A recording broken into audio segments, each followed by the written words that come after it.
Le Nez Juif, c'est une autofiction d'un jeune franco-libanais qui s'appelle Alef, Alef Hanna exactement, et qui va entre Paris, Beyrouth, Israël, les États-Unis, se confronter à, on va dire, une sorte de double identité qu'il a de juif arabe et essayer de comprendre à la fin qui il est.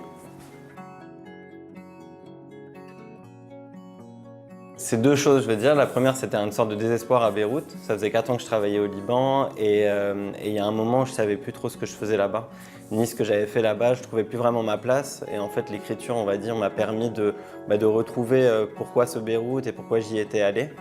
Le deuxième, c'est un film que j'ai vu du réalisateur israélien Avi Mograbi, qui s'appelle Dans un jardin, je suis entré. Et dedans, il échange avec un ami palestinien à lui. Et en fait, son copain palestinien lui raconte à un moment dans le film que la pire insulte que sa mère pouvait lui dire, c'était ça de juif. Et que la seule réponse qu'il a réussi à donner à sa mère, en fait, c'était de se marier avec une juive israélienne et faire des enfants juifs israéliens. Et je me souviens très bien qu'après ce docu, je suis vite allé commencer à écrire. Il y a comme une évidence de ah ouais, la question juive, je ne sais pas si c'est parce qu'il était palestinien qui a fait que en fait, moi, en tant que Libanais, je me suis permis d'aborder alors la question. Je ne sais pas trop encore. Puis il y aurait peut-être même un troisième point, je pense, c'est quand j'ai découvert, parce que je raconte dans le bouquin, et ça c'est complètement mon cas, les Israéliens qui chantaient arabe. Je sais pas, il y a quelque chose d'un peu magique chez moi. Je me suis dit, ah oui, c'est vrai, en fait, c'est vrai qu'il y en a qui viennent de pays arabes. Et donc, il y a des jeunes aujourd'hui qui retournent donc sur leurs origines. Et en fait, peut-être qu'ils voudraient retourner sur leur pays. Puis je me suis dit, voilà, il y avait peut-être une histoire commune à créer entre nous. En tout cas, il y avait quelque chose d'intime à raconter chez chacun d'entre nous. Alors, il y a celui qui m'a donné envie d'écrire, c'est Un roi sans lendemain de Christophe Deneur.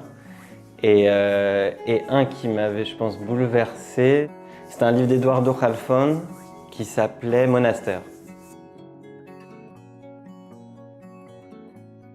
Le manifeste du Parti communiste de mes oncles.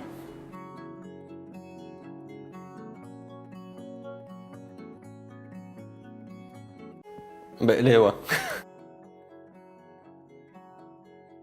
Hummus. Café turc. Taboulé. Ah non, tarbouche. Ouais.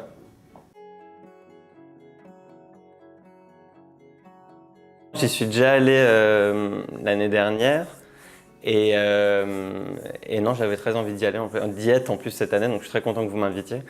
Et non, c'est une très belle initiative. Je vais dire des choses très très bêtes, mais c'est juste très bien que ça existe et c'est un endroit, je pense, où j'achèterai beaucoup de livres à chaque fois.